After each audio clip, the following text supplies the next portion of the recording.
Well, welcome back everybody. Today we're going to have something just a little bit different, and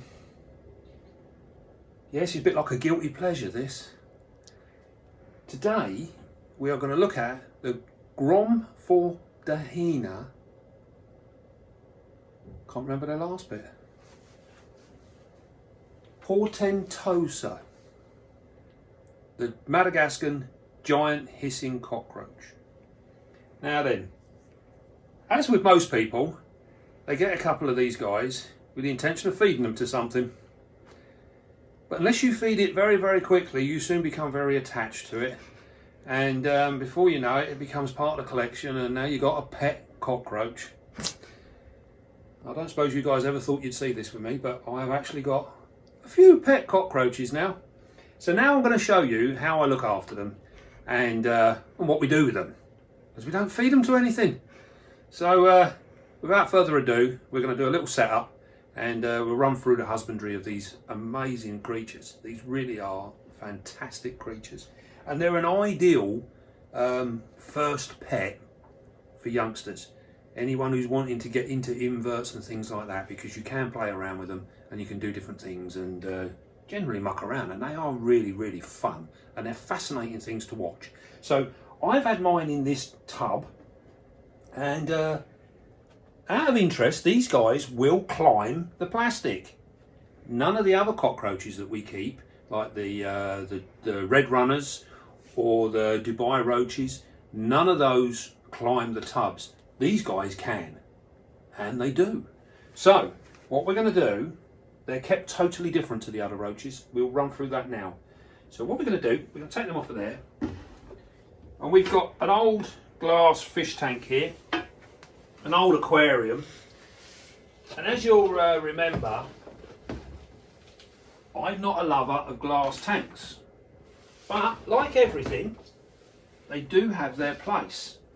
So what we're going to do now today is we're going to fill this up with our special beastie substrate that we make up. As you can see, we're going to give them quite a bit.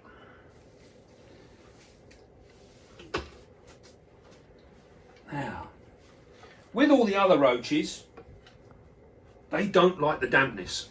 They like to be kept nice and dry. With these guys, these are totally opposite. These like a really humid environment. So the tank, which gives us very little airflow, is absolutely ideal because it will keep it nice and humid in there. So we got some bits of bark for them, because they are special. We're going to put this in here. Now this will give them somewhere to hide, and it'll also give them the humidity underneath the bark will be much higher than the air humidity up above. So we're just going to put these bits and pieces in here, create a bit of a mishmash, if you like. There we go, that's all it takes. Now then, the other added advantage of using the aquarium is we get to watch them. Now then, here's what we're going to do. Food wise, I feed them on our chicken pellets, layers pellets, and they munch away on them, and then I also feed them greens. They can have a little bit of fruit, things like apple, pear, orange, this sort of thing. They will go crazy on it. The only disadvantage is fruit flies. So if you don't want fruit flies in your room, don't feed fruit. Quite simple really, isn't it? Just go with your green foods, and I don't give them any water, so they get all of their water moisture and everything else through their green foods. And I only feed enough that they will clear away in that particular evening. And I feed them in the evening because they are more nocturnal. So put your food in last thing at night, that way they get it nice and fresh. If you put it in the morning, it's all going to be dried up and useless by the time they wake up and get out of bed. So we need to feed them in the evening, just before lights out. They get nice fresh food. So we put the pellets in there, that does them. Now then, some interesting facts. Look at these. This here, this one, is a mature male. Look at the colouring of him. Now then, there's an interesting fact with these guys. They're called hissing cockroaches because they hiss. And they have, in actual fact, got two different types of hiss. And they hiss by forcing air out of their breathing holes, which are called abdominal spiracles. And that's these little dots here. You can see them running down his abdomen, and they have them up here as well. And these are called spiracles. And what he does is he forces air out, and that makes the hiss. Very interesting. This is how they breathe. So there's two different types of hissing. Only the males do the hissing. Now he has one hiss which is to frighten people off, you know, frighten enemies off, predators. And the second hiss is what he does when he's fighting other males. These males are very territorial, and he likes to keep his own little harem. He's not into sharing. So he gives off a second hiss. Now what we're going to do is we're going to pick him up, if he'll go.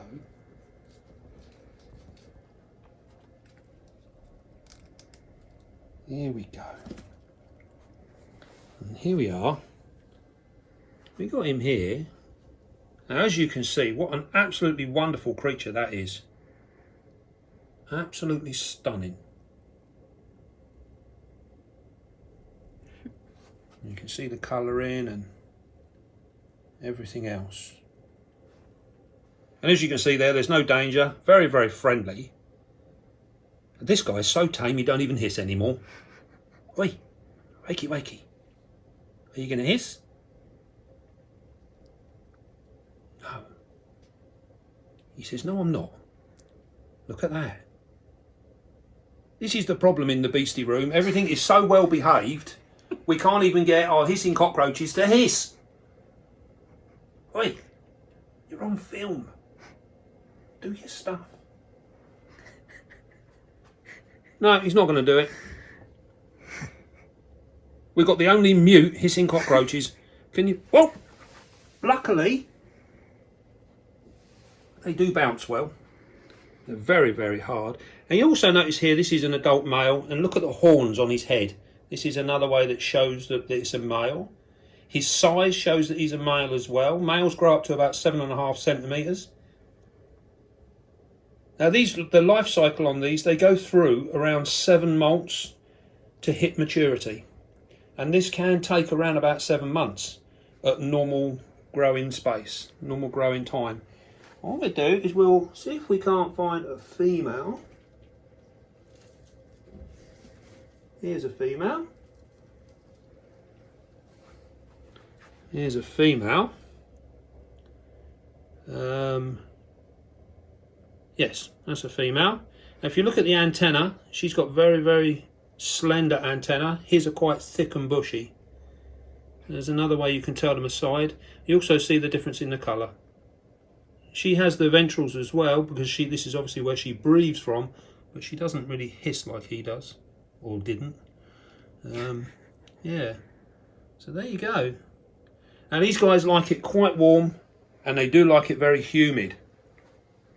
And once they're happy, they really breed fast. So if you've got any youngsters and they want something to play around with, these guys are really, really cool. They're very, very hardy, easy to look after, nice and clean. They don't smell. They don't do anything like that, actually. They're really, really cool. So what we're going to do is we're going to place them in their new home. Was that a little hiss? No, I think he's just teasing. See, there he goes. Look at that. Doesn't that look amazing? Absolutely amazing. Now then, if we have a look in here, we got loads, look. Absolutely loads. So I think what we're going to do is we are literally just going to plonk this whole lump in here to save messing about. It won't hurt, gives them more and more places to hide. Now then, this here is an immature male. He's not going to hiss either. Can you believe this? Wait. It's because we don't tease them. Look at this, look, look. We're giving him a stroke. Oh my God, he's gone to sleep. Look at that.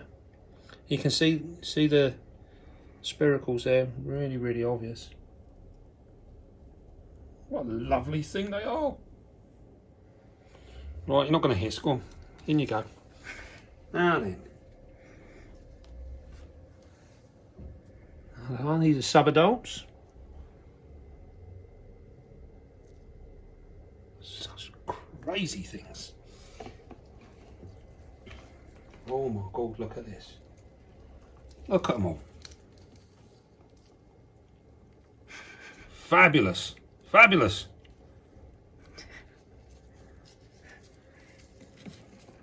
Camera lady's shaking her head. Such a boy.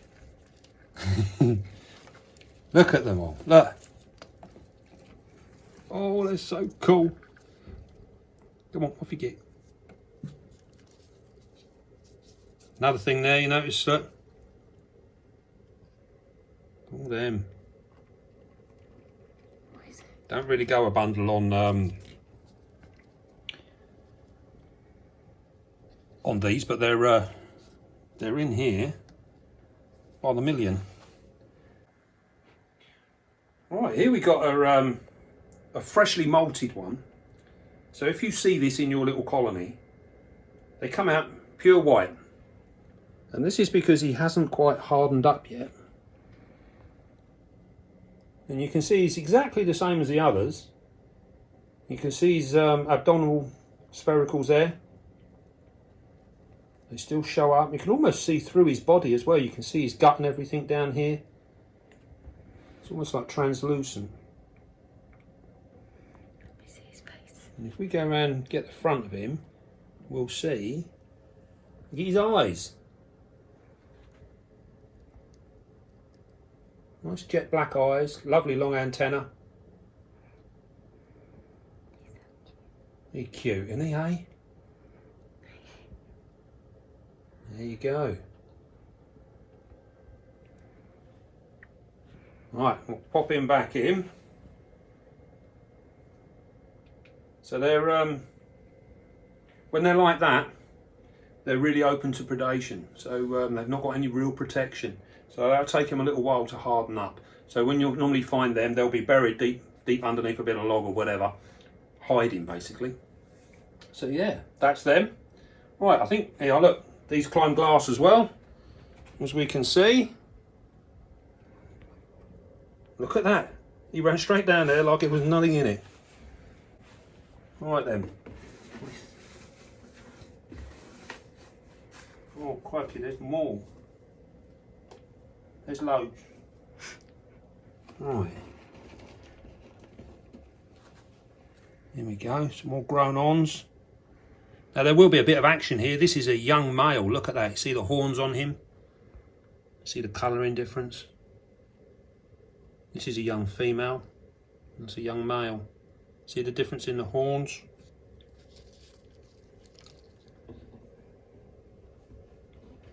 Very, very cool. Right, we'll plonk them in there. Right then. So, now you've met our hissing cockroaches. Now you see you can't feed them to anything, can you? Hey? It just wouldn't be right. Just wouldn't be right. So, yes, we've now got these as pets. So, yeah, I hope that's give you a little insight into these absolutely amazing creatures. I know my grandsons are going to like some. Theo and Alex, I know you're watching. Alex, what do you reckon? You like some hissing cockroaches? Have a chat with Mum first. We'll find out. Right then, now I've dropped her in it. We're going to leave it with that, and we'll set these up. If anyone else is interested in any of these, drop us a line. As you can see, we got plenty, and they're always available. They are such amazing, amazing things. Right then, so without further ado, don't forget, be calm, be gentle, and love your spider and your roaches. See you soon.